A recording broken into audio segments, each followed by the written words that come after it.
Welcome to the Woodshed with Cody Woods on the Equus Radio Network, where some amazing guests stop in, share their stories, and have a few laughs along the way. From the rodeo road to everyday life, it's all part of the ride. Here's your host, Cody Woods. Well, hello everybody. Welcome once again here to beautiful Las Vegas, Nevada, day 5, round 5. And we have got another great guest in store. I'm pumped for this interview right now and the opportunity to kind of get into some of one of the great sports, if you will, of all of Western sports. But before then, this episode brought to you by Buildings by Design. Buildings by Design, a great project management, general contractor, construction management, anything and everything that you could be looking for in your next project. Buildings by Design, based out of Brush, Colorado, but they will go anywhere in the United States to help you with your next building project. And when you're talking about a building project, you get awfully stressful, real stressful. And you're going to want to have the highest level of communication, highest level of customer care.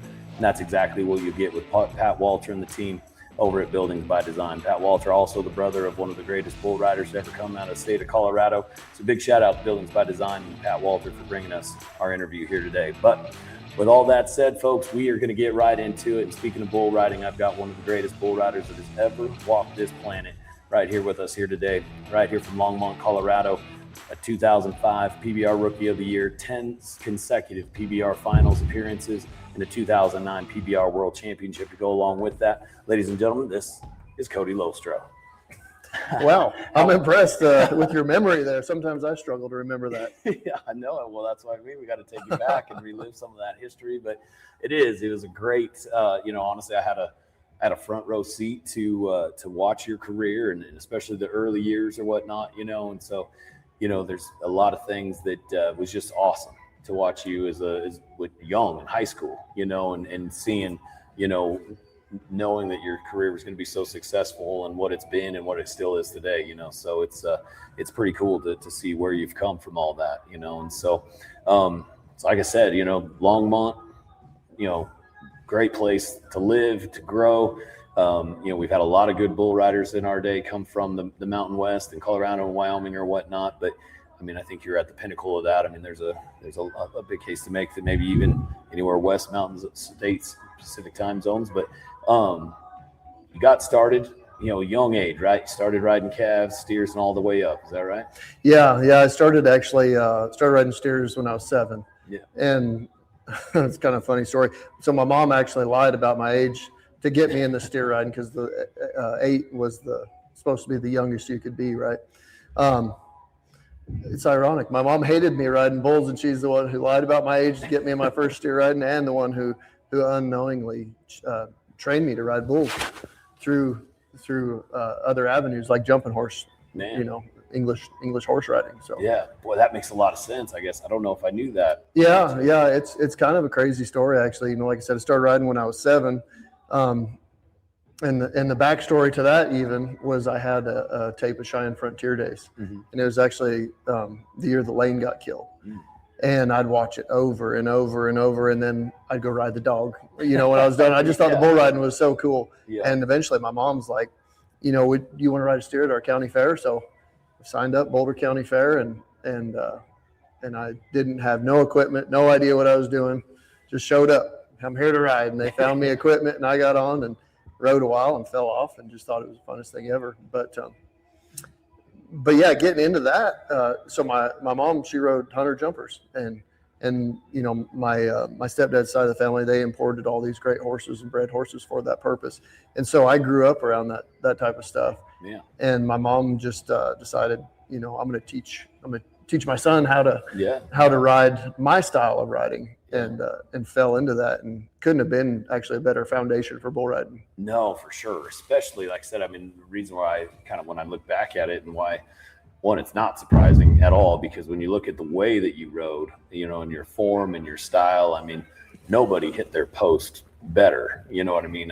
When that bull's gathering the front end, very few people ever probably could get out of the front end better than you did, and so maybe that's debatable. Yeah, but everybody's got a different style, right? Yeah. Everybody rides differently, but yours, clearly that was a strength of yours, and so that makes a lot of sense. But so for any of you viewers out there, in the hunter jumper world or whatnot, you know, you never know. Maybe all that hunter jumper experience can turn you into the next world champion bull rider, you know. So if you want to try out this sport after all your hunter jumper experience, you know, we know a guy. But get a hold of me, please. We need more bull riders. We need you. We need you. Yes, exactly. I know it because but it's true. You know, we got Equus Television. There's a ton of hunter jumpers on here that are hopefully watching this now. But so, you know, that's really cool how that came about. And then, so when did you make your way over to, you know, to the Rich house and you know, a lot of that real consecutive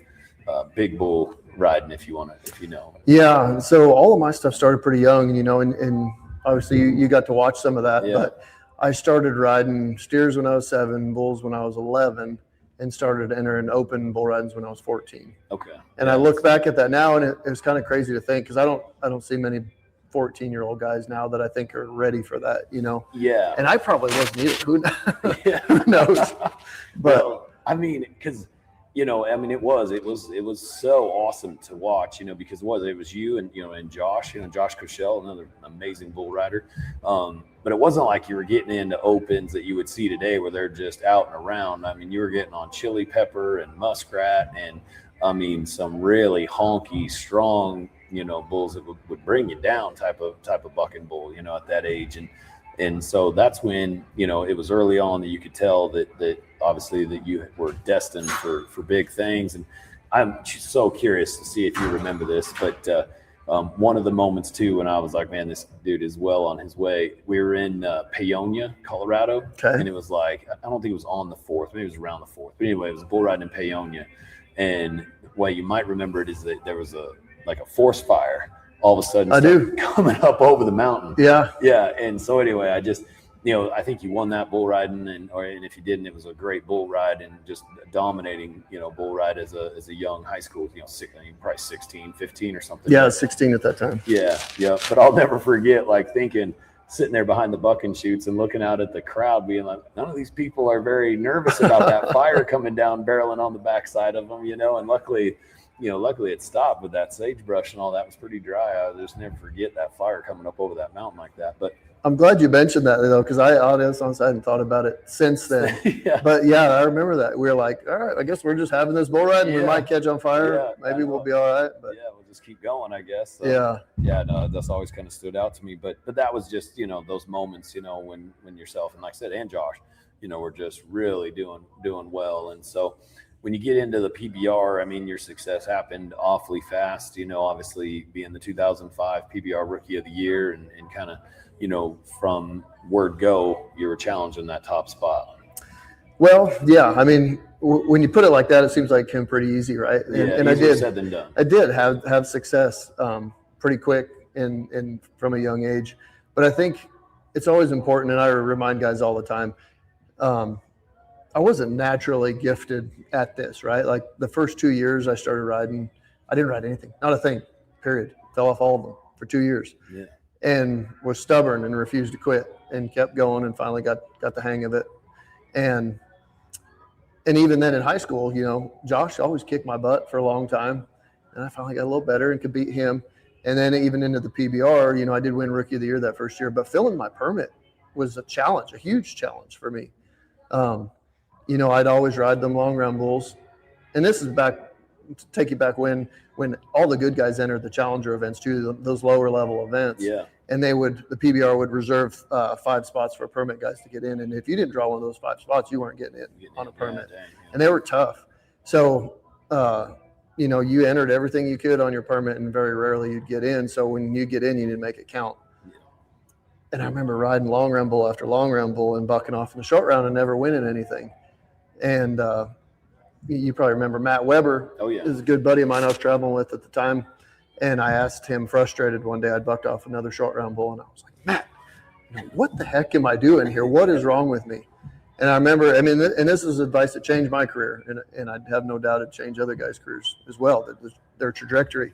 Is he said, you got to believe that you deserve to be here, because right now you're trying to basically convince yourself of that fact. But when you believe it, you'll be successful. I was like, thought about it for a while, you know, a couple hours after that event. I was like, son of a gun, you know, he's right. And in all honesty, I do believe I deserve to be here. So stop being surprised when the success comes. Yeah. And I think the next event we went to, rode my first short round bull, was 90 points for the first time, filled my permit. It was just like, that was kind of the turning point. And then obviously get up to the Built Ford Tough level. At the time, it was Built Ford Tough, not Unleash the Beast. And I think I won my first round at my first event, made the short round at that event. But still, there's another learning curve when you get to that level. And so that took a while. But I think the moral of the story is if you're stubborn and willing to work, you can have as much success as you want early, but it's going to come with some struggles, no matter who you are or how good you are. Yeah. No matter what event or aspect in life too, so big shout out to Matt Weber. But that's great information just in general, no matter what you're doing, and having that belief and you're in control of just a couple of things, and one of them being your attitude. Exactly. And so, and that was one of the things too, it's, it was just always so fun and proud, honestly. You represented our state, so well, in a state that had a lot of great bull riders, but a lot of them never even, find different paths, whatever, and it was just so cool to watch that come through. And so then you can just see the momentum rolling right after you win your Rookie of the Year, and you roll into 6 and 7, and again you're challenging that top spot or whatnot. And one of the conversations that I've always wanted to have with you that I think gets lost, and sometimes is the PBR, and rightfully so. Bull riding in general has evolved so much, and the finals has changed a couple different times, and just the format itself. But I think a lot of people forget that it used to be 8 head. Yeah. And so when you're talking about, obviously here at the NFR, it's obviously a gauntlet to get through 10 rounds of the NFR and stuff, but you're talking about 8 rounds of PBR bucking bulls and what that is like, and that just that environment. Probably, and I'm biased maybe a little bit, but I'm pretty certain that, when you're talking about a finals in a race, it might not have ever been better than 2009. I'd agree. Because out of all the times too, and correct me if I'm wrong here, but throughout that whole process, JB'd ride one, you'd ride one. JB rode one, you'd ride one, and at the end of the day, I believe you finished 7 of 8, right? Yeah. I was a 1/10 of a second away from all 8 out of 8. Yeah. Yeah, but JB didn't rode all 8. Yeah. And so talk about a battle, and you two battling it out and coming out on top, and some of the bulls that you had to get on throughout that process. What was that finals like, and ultimately achieving the goal you've sought after? Yeah, that finals, I'd agree with you. I think it was one of the best. And as time goes on, people forget and stuff. There's been a lot of really good finals and races and everything. But that year in 2009, I got the lead right off the bat, and then I'd kind of got in a funk there and rode like crap and lost it. Got things turned around, took the lead back, and never give it up. But going into the finals, it was basically a 3-way battle between me, JB Mooney, and Guillermo Marchi. And so we all expected it to be tough, right? Yeah. And so, you don't, when you're riding against guys like that, you don't expect them to fail. Like, you're not going to go in there and get lucky and win because you got lucky. Like, you're going to earn it. And so I think that's what I know that's what I expected, and I think that's what those other guys did too. Yeah. But the funnest part about it was, like you mentioned, Guillermo kind of fell out of the conversation after he bucked off a couple, and me and JB had started off on fire. But when you talk about a back and forth battle, it wasn't just a bull ride back and forth. It was a big bull ride. Yeah. Like the first round, and I'll try to roughly remember the scores, but I remember I drew a bull.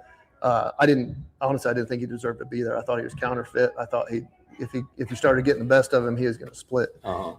Sure enough, I drew that son of a gun, and he had thrown me off earlier in the year. And I told Kody Lambert, who picked the bulls at that time, I said, that bull don't deserve to be here. He said, well, he bucked you off, didn't he? I said, well, I guess you're right, he did. But I said, anyhow, long story short, I get on him. He makes a couple rounds, and he does split, and not quite bad enough for a re-ride, but I was 84 points. I think JB may have been like 89 that first night. So I was at a deficit, big deficit right off the bat. And like I said, I'm trying to remember scores. It's been a long time. But basically, we were going back and forth each night. I'd win a round, he'd win a round. I'd win a round, he would win a round. in, you know, high 80s, low 90s type scores every night. Yeah. And it wasn't just like getting by. It was domination by the top 2 guys in the world each night. And then I actually eventually ended up that last day catching JB in the average and passing him. And going into the short round, those top 2 bulls were Black Pearl, which is, you know, very great bull, very rideable bull. And then you've got Voodoo Child, which is also a great bull, much less rideable, right? I don't think I would never. Yeah, I think he'd been rode one time at that time, you know, Justin had ridden him for 94 or something like that. Yeah. And I remember he'd bucked me off several times that year too, and that's what I ended up having in the short round. JB had Black Pearl. And so this is our whole careers, right? Neither of us have won a world title. This is everything we've ever wanted to do, is be in this moment at this time. Yeah.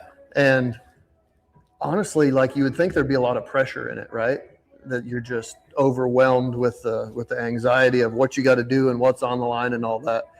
And I can't speak for JB, but I know for myself at the time, I'd gotten myself so brainwashed into the place I wanted myself to be in that all of that stuff was just noise I could block out. And it was literally every round was me and a bull and a buck and shoot. And that was the only thing in the entire world that mattered. So getting on for $1 million in the short round, the world finals on, you know, probably arguably the toughest bull in the short round. There's no pressure. And I think amazing. What I learned from that moment is we as people are the only ones that can put pressure on ourselves, right? Like, it doesn't matter what I say to you or anybody else does. That doesn't actually put any pressure on you unless you accept it, right? It's true. And I came to that realization in that moment, like, I can control the pressure. If I like the pressure, I can amp it up a little bit. If I don't like it, I can push it out a little bit. So, as it worked out, though, Voodoo Child jerked the rope out of my hand at 7.5 seconds. I held on as long as I could, and I hit the dirt at 7, 8, or 9. And, you know, I didn't ride all 8. JB made a great ride on Black Pearl, was 93 and won the finals. And ended up being the tightest world at that time with the points system they had, the tightest world title race that they'd ever seen. Yeah.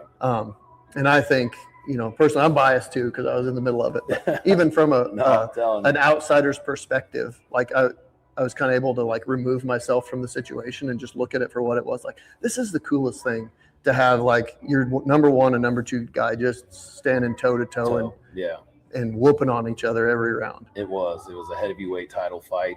And that's why, like I said, I truly, I don't think that there ever has been, you know, you get into some of these PRCA races, there's a couple of close ones, like in 93 with Ty Murray and Daryl Mills, you know, won it by $93 or whatever, you know. I mean, that's another one that comes to my mind, but no, and again, it can't be understated too. And I don't want to diminish the 10 rounds of the NFR either, you know, but 8 rounds of a PBR is a lot, you know, and especially when you look at it in comparison to, you know, in PRCA, you know, it's only happened 3 times, you know. I mean, in 88, 90, and 94, you know, that's a long time ago, you know, since somebody's rode all 10 at the NFR. So I thought in my mind at that time, you know, the fact that JB rode all 8, that you were 7 for 8, almost 8 for 8, you know, was just a massive accomplishment in itself in sports and athletics, you know. And so I've always wanted to kind of have that conversation and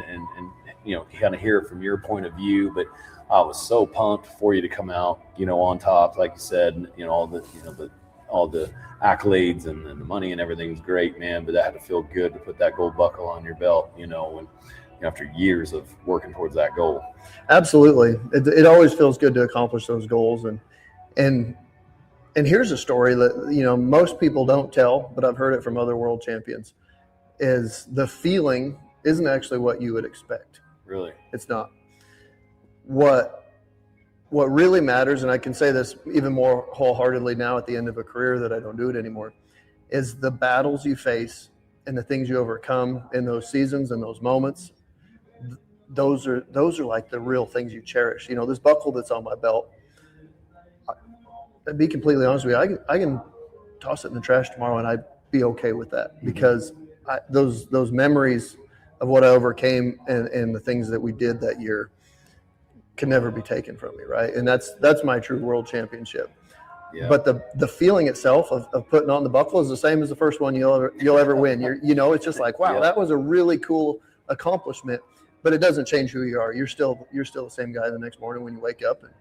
And quite honestly, you got to find something new to fight for. Because if you don't, you got to have something in front of you every day that you strive to get better at and have a reason for doing it, or you go backwards. There's no staying where you're at. It's always forward or back. Yeah, exactly. A lot of bull riders need to find that. Oh yeah, for sure. Like a lot of guys will get good, and I've been guilty of as well throughout my career. But they'll get to a certain point, and think, okay, I've made it. Like this is what I strove for. I'm good now. I'm a professional. No. Guess what? Like the minute you think I've made it, you're backsliding. Yeah. You've got to keep striving every day. Yeah. And the progress you make might be minuscule every day, but you got to keep looking for it. Yeah, there might not be another sport or career for that matter that'll humble you quicker than riding bulls. That's right. I'm sure. So. I'll tell you. So after I won a world title, I drew Chicken on a Chain. At the time, he was 12 years old. He'd won the world title, whatever, a couple times. One of the coolest bulls of all time. Yeah, great, big. Yeah, scary. And I remember thinking, I got a 12-year-old bull. I'm going to eat him up. And I'm a world champion. You know how bull riders think. There's just nothing can touch them. Yeah. And Chicken bucked me off when he was 12 years old, and I'm still embarrassed about it. Well, he was actually, and the bull side of things too is kind of where I was going to here in a second. I just love some of those old bulls like that. That he was such a staple, and to be able to be on him. And before I get into that piece, I got to mention it too. Just when you're talking about some of the different experiences and things like that, I got to imagine some of those relationships that you created along that path, are more valuable than any other gold buckle as well. Like whether, it's Josh Rochelle and you guys having the opportunity to have young families next to each other now, and what you've accomplished, even still with the PBR, on the team side of things. Those are other things that just never go away and will last forever. Exactly. And that's what it's all about at the end of the day. Yeah. Like we're all put here for a reason, right? And if we can make a difference in people's lives, leave this world a better place than we found it, I think that's what really makes this stuff worth doing. And those relationships are what it's all about, especially in the bull riding world.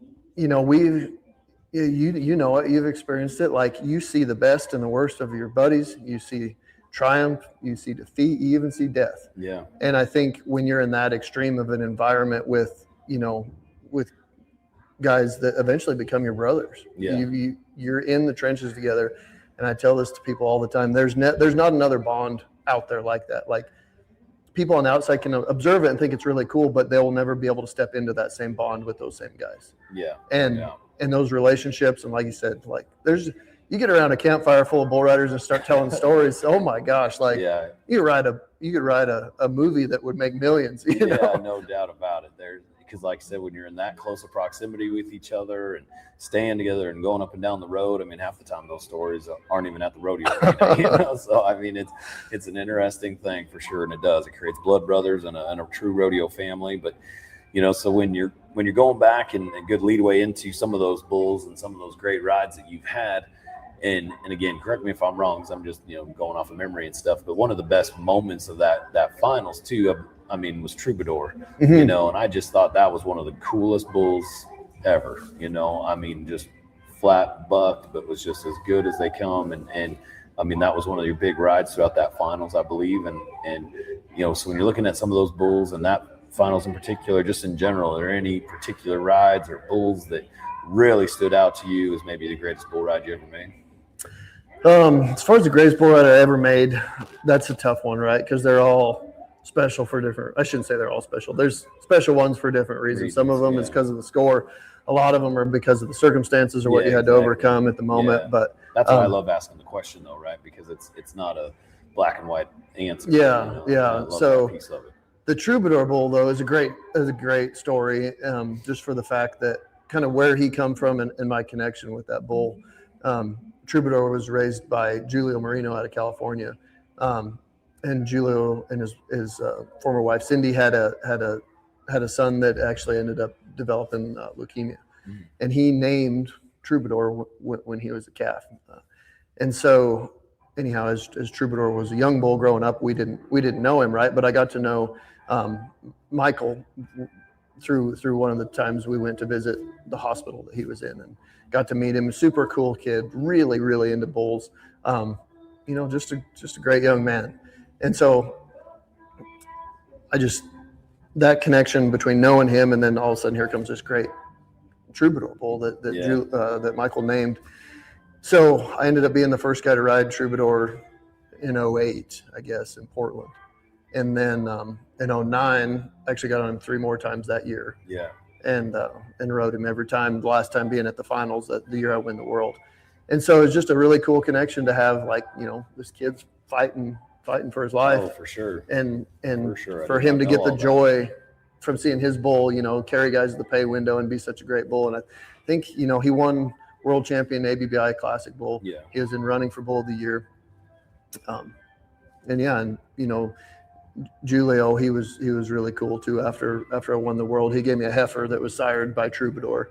Oh man, that's awesome. Yeah, that ended up being a good cow, and she had some bulls that are bucking, or that went on to buck in the PBR after that. So, man, and unfortunately, Michael passed away shortly after, and yeah, dang. It's life. It's rough, but those memories like that. Yeah, you can't sure. beat them. And so those rides and that bull, I mean, that's. Again, when you talk about the variable, right, not being black and white, that's a big reason for one of those rides standing out for sure. Yeah. Like I said, so you're 4 for 4. You got him 4 times. Yeah, I've got him. Rode him 4 times. I think maybe my lowest score was 91. Highest was 94 and a half. Yeah, because he just, talk about fitting somebody's pattern too, and your style. He just fit you in. It's just always such a great bull ride. But when you look at back then too, is there any others that stand out to you or whatnot? I know, like I said, it's a tough question to ask, but that maybe is a special one to you. Yeah. So I got a I don't know. I'll give you a couple. Okay. How about that? Yeah. So there was a bull I'm trying to think of 05, 06, named Dr. Proctor. It was in running for Bull of the Year. He's a great big, brown muley out of the Midwest, those cattage type bulls, big Brangus things that are strong. And he bucked me off. He bucked me off at the finals in 05, my rookie year at the finals. And then I drew him again in 06. Well, I come in 06 and was on fire. Rode my first 3 bulls. I won one of those rounds. And then I can't remember. That year at the finals, I won 3 or 4 rounds. And I can't remember where I was at in that stretch when I drew that bull again. And at the time, he'd never been rode. And my buddy Josh Koshel was at the finals with me that year, and he riding as well. And I told him, I've been watching that bull. He's bucked me off twice. I said, I think the reason being he was so big shouldered and really strong, and he'd just jerk that rope right out of everybody's hand. He's just so strong. And so I told Josh, I said, I think if you get back off his shoulders a bit, when I'm watching him, there's a pivot point that doesn't move that much. You're not fighting his shoulders. And if I do that and pull my rope pretty loose, I said, I think I'll get along with him. And Josh, whatever, do you. Yeah. And so when I get in the chute that night, I run my rope back a foot further than usual. Man. And I told Josh to pull it, and he barely pulled it, and I took it from him and took my wrap. And he's like, are you serious? I'm like, shut up. This is my plan. I'm sticking with it. And golly, that bull rode so good. And bucked hard. It was 91 or 92 on him and win the round. And I guess at that moment, that was a ride that really stood out to me, because it was when I started to really trust myself and my judgment on how to ride a bull, whether that be, I need to do this a little bit different or this, whatever. Because a lot of times it's not you don't keep doing the same thing over and over and expect to get different results. It's okay to tweak some things in bull riding. Yeah. And so, if there's a spot I wanted to be, I wouldn't always just try to be where my rope is. If I naturally want to ride back here, I'm going to bring my rope to that spot and I'll ride him right there. Anyhow, I guess it was a good learning experience, right? To ride the unrideable. And actually, he should have won Bull of the Year that year. That's the year that Mudslinger won it, on a sentimental vote. Yeah. That was the last year they let bull riders vote, because they're all right, see where this is going. Gotcha. No, that makes a lot of sense, man. So, and I remember that Dr. Proctor and just the way that they were built. Was he kind of sloped too a little? Yeah. He was just looking at dog face. And because that's kind of the lineage that he kind of came from. Yeah. A lot of forward movement, a lot of up and down, got in the air. Really a cool bull, but tough one to get by. No, that had to be I don't remember seeing that, but I'm sure that had to be a good one to yeah, I think it's on feather in YouTube. your You check it out there.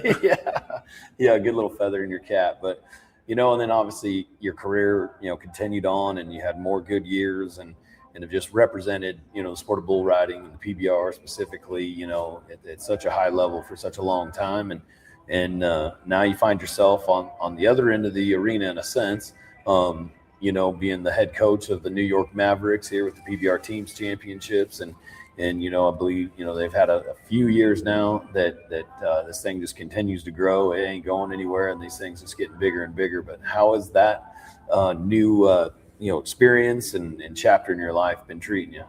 The coaching deal is definitely a challenge, right? Everything brings its own challenge, and you would think, I'm like, golly, I've got all this experience. I know how to win. All right, guys, here's how you do it. And that's not that simple. Yeah. You're dealing with, I love it, but you're dealing with guys' brains work maybe totally differently than yours. Yeah. Their style is different than yours. So I've learned, it's not so much about teaching them. It's not about changing their style necessarily. You're trying to bring the best out of them with what the tools they naturally have, right? Improve on their strengths, strengthen their weaknesses. But regardless, I think the team situation is really good because it's given guys a reason to compete for something more than themselves, right? There's that why we do something has got to be bigger than ourselves for you to truly get the most out of your career. Yeah. So to be able to be part of that on the selfish side of things, like I love it, right? I love the sport. I love trying to improve, and I 100% believe that it is possible for a bull rider to ride every single bull they get on, right? And that's my dream, is to see one guy go throughout the entire year and ride everything he got on. I wasn't able to accomplish that in my career. Came close a couple times when I was younger, but that was on lesser quality bulls. But I think that's the ultimate, right? Is for a guy to come in and be that dominant. Yeah. And that's a lot. Like there's no room for error there. Yeah, no doubt. But I think that mindset and getting guys to think like that is huge in this sport, because that's what it's about, right? Is springboarding off of the success and the experience of the guys before you. And that's what, what I was able to do, watching other guys make mistakes and give me advice and do more than they do. So I hope I can be that to this next generation. And on these young guys, it cuts down the learning curve, because there's a learning curve in all of it. And if we can shorten that, they're going to be more successful and win more and make the sport even better. And I think we're going to see that actually with one of my guys, Hudson Bolton. He's here at the NFR. And we haven't, I'm telling you right now, mark my words, we haven't seen the tip of the iceberg on what that kid's capable of. Oh, yeah. It's coming. One of those like guys that just makes you sick because they're so freakishly naturally athletic, right? Like, don't get me wrong, he works hard, but he's so athletic. You can just tell him to do what you want him to do, and he's probably going to do it perfect. Man. And so just the mindset he brings in, work ethic, talent, and the fact that they don't let nothing faze him. He's cool as a cucumber, and so he's going to be one to kick everybody's butt here for a long time. I wouldn't be surprised if we're about to see a big surgence from him here in the next 6 days as well. Oh, yeah. But to your point, I mean, just being a fan and watching him from afar, I mean, I take a look at, the PBR finals in Dallas and Fort Worth, I mean, you could tell it didn't faze him at all, PBR rookie and on the biggest stage in all of bull riding and was handling business there. And then just the other night, round one here at the NFR, I mean, he rode that bull picture perfect. And to your point, like, now you talk about him being an athlete or whatnot. I mean, there might not be anybody rides one away from their hand better. I mean, he is just so technically sound and just makes it look good. But, and then while we're on the Hudson Bolton conversation, I mean, you got a great team. You've got a lot of really good bull riders, a lot of really good athletes as well. But it made a drastic impact when Hudson was able to come back, to the season. And boy, you guys had a pretty good finals considering, the seed and everything else. I mean, how about him from that side of things and the impact that he made on your team? Yeah, well, I guess I would even start to answer that a little bit further back. So I've been involved with the team since the beginning, as an assistant coach for the Freedom for the first 2 years, and a head coach of the Mavericks. Yeah. And building a team from scratch as an expansion team, when basically bull riders are a very limited source, right? Like guys that can ride at that level, there's not a ton of them around. So when you're trying to build it up without that source, kind of putting them together it's been a challenge, very challenging. But I think Hudson coming in where he has been, he's honestly, we've got a lot of great guys, but he's an anchor. He's a guy that you can count on day in, day out. And we didn't have him most of the season, right? Because he was rodeoing, and that's something we wanted to let him do. He won Rookie of the Year in the PBR this year. He won second in the PBR Finals, second only to Jose Limi, 3-time world champion now. Yeah, exactly. On a dominating week. Yeah, another guy that won every round. So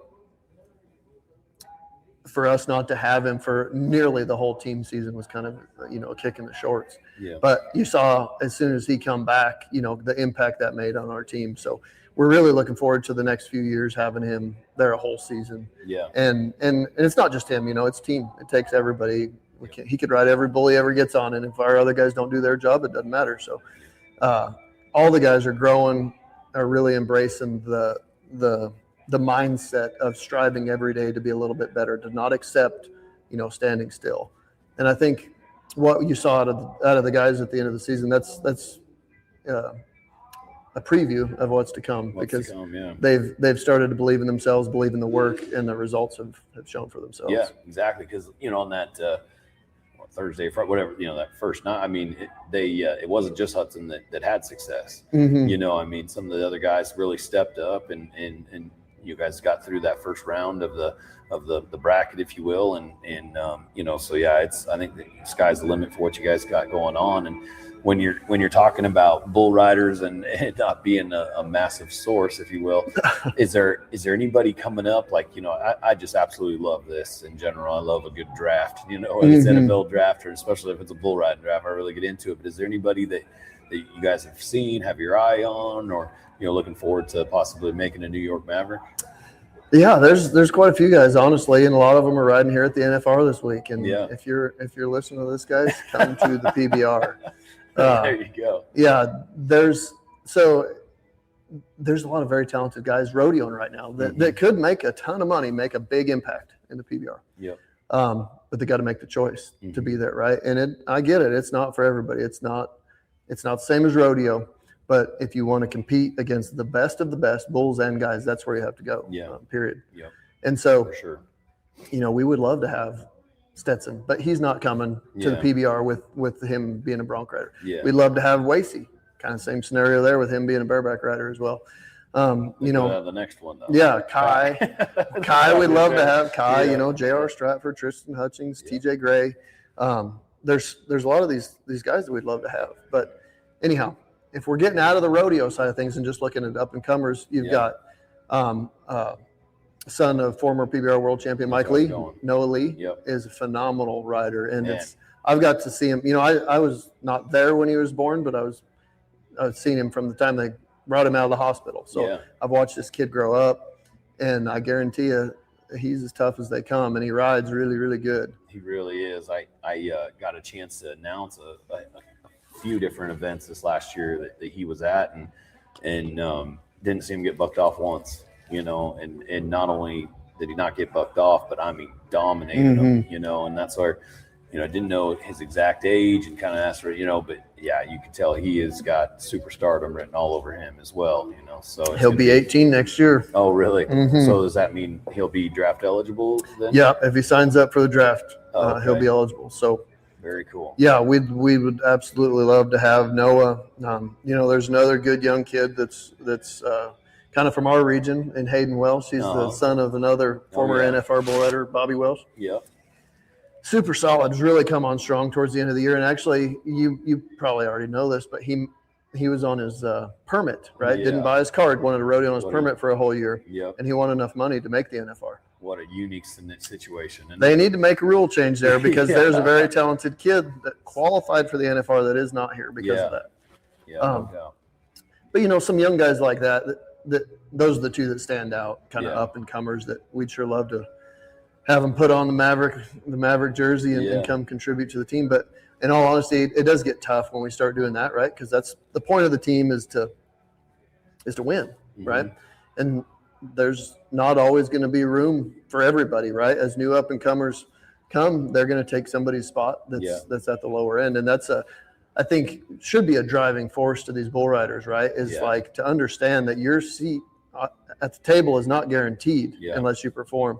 And that's kind of it's kind of can be rough sometimes because we get to be very good friends with these guys, and we've seen them put their heart on the line for the team. So Sure.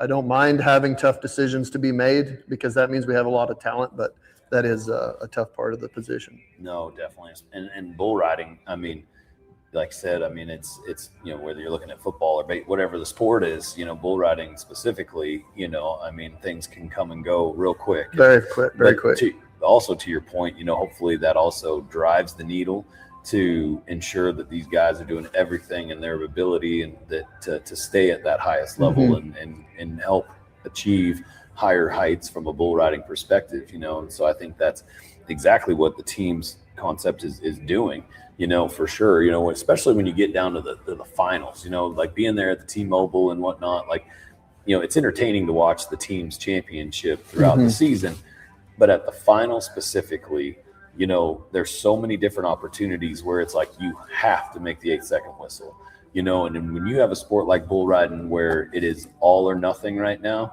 I mean, it's the coolest thing in the planet, when a bull rider has to make that 8-second whistle, and he could have, man-hater or, some sort of fire-breathing dragon under him, and that's when you see real, true, not just athletes, but the mental piece of it to conquer something like that, and to be the Tom Brady or the Kobe Bryant or whatever the case may be, and so I think the team's championship has created those opportunities more frequently. Yeah, exactly. Fair assumption. It just put kind of every game kind of has that aspect to it where it's like do or die, win or lose type situation.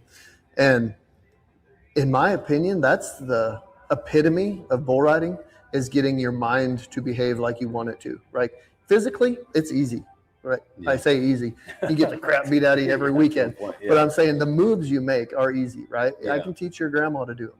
But between your ears, that's where it makes or break you. And the teams have definitely created that opportunity for guys to either, rise or follow the occasion with those do or die moments. Yeah, no, that makes sense.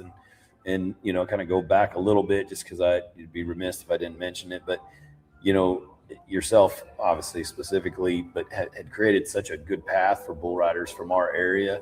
And you mentioned Hayden Welsh, and there's a couple other ones, with like the Colton Kaufmans or whatnot, and the Brenton Bartlett's, and there's some people, that are coming up from that area that I would love to see be a Maverick as well. So hopefully they're listening too. But ultimately, man, I mean, you've had such an amazing career, through bull riding and now in the team's championship and being the head coach of the Mavericks. And, that's why I got my Mavericks hat on or whatnot. I'm glad to see that. Exactly. I mean, I'm always going to support you, but also, when I look at it, I mean, obviously I was going to gravitate towards the Mavericks no matter what, but at the same time, there's no better way for us to grow this sport than to develop a market like New York, right? You might have a lot of people in our, that might say this or that about it, but you take a tiny percentage of that demographic and that geographical location, and you've got a massive amount of bull riding fans. And so, love the opportunity for you to have some of that success and to continue to have the, kind of a home field advantage there in Brooklyn, right? Isn't that where your home game is? Well, yeah. Well, our first event we had was in Brooklyn, and this past year it was in, forgive me, I can't remember all the little boroughs and stuff around there, but it was Uniondale. It wasn't far actually from where I won my very first Built Ford Tough event when I was 19. Yeah. But yeah, generally speaking, New York City. Yeah. And so, and surprisingly, at our first event in Brooklyn, that was the best fans I've ever heard at a PBR event, period. It was incredible. And I guarantee you half or more of them didn't know what they were even watching, but they had a really, really good time, and they'd cheer and boo and just ate it up. And I think, we won that event too. That's the home team, and that'll sell tickets for 15 years. Yeah. They just had an outstanding time. There you go. And that's exactly it. I mean, that's the whole goal in this entire thing. Like you said, finding those bull riders that can ride, every one of them, that's, finding those special athletes, and they might be from the Bronx, what I mean? Yeah. Bobby Del Vecchio, world champion. Exactly. Yeah, exactly. So, but so good luck with all that, and just wish you all the best when it comes to the Mavericks. But now here you are, you find yourself in Las Vegas and on the other end of the rodeo arena, if you will, right, with your girls and rodeo in that way. How's that going for you at home, and what's family life like now? Yeah, family's great, man. I got a wife and two beautiful young daughters, 11 and 13. Both of them have rodeoed. Currently, my youngest was very good at it, but didn't have a whole lot of desire to do it, so she hasn't been doing it much here lately.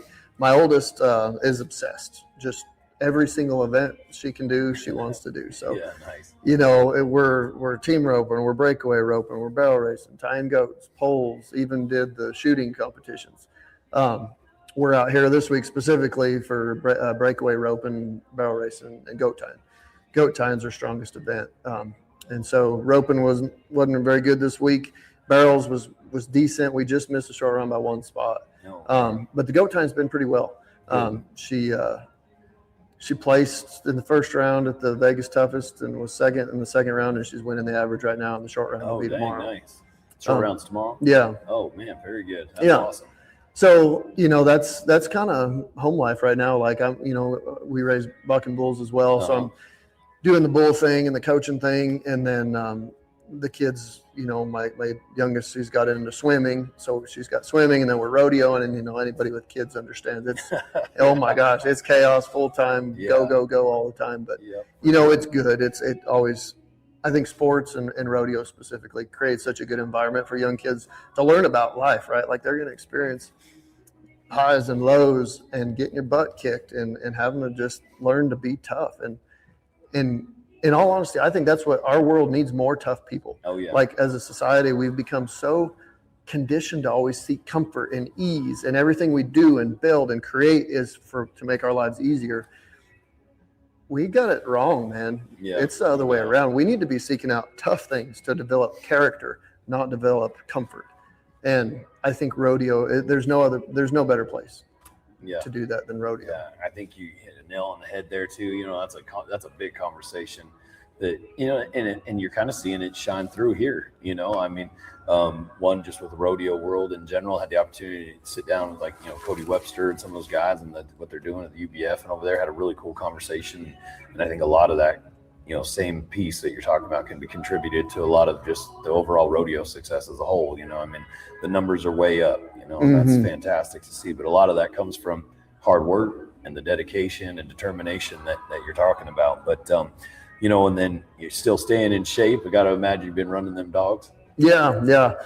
A lot of people know, some people don't, but when you can't do something that you've dedicated your whole life to anymore, in my case, riding bulls, can be a feeling of despair, depression. What am I going to do with the rest of my life type situation? Because when you've been single-minded on this specific thing, and then one day it's taken away, what do you do with that out? Where's that outlet for that passion? Yeah.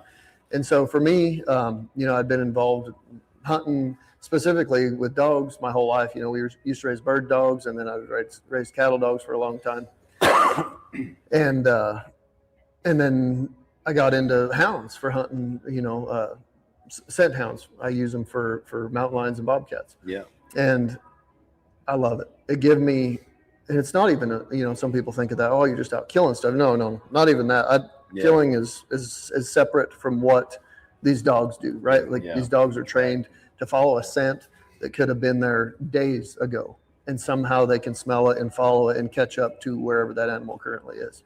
I think that's just one of the coolest things. It really is. Man. I see in them what I felt in myself as a passion to desire, or the passion to follow something that you can just barely grasp, but you're going to keep trying to get there. And eventually you get there, right? And that's how I felt about bull riding. Like I told you, I sucked. Like I wasn't very good for a long time, but I just could smell it just enough to keep going, and ended up catching the prize. Yeah. So during the winter, I try to get out with my dogs. I raise and train them, and just get out there and follow them things as much as I can, because not only do I see that same passion in those dogs, but it's also very similar to riding bulls, where it's like, it's very difficult mentally and physically, and you want to quit, and your lungs burn, your body hurts, and you don't really, it's kind of like, you nod your head on the bull, you're like, I don't know what's going to happen, but I'm ready.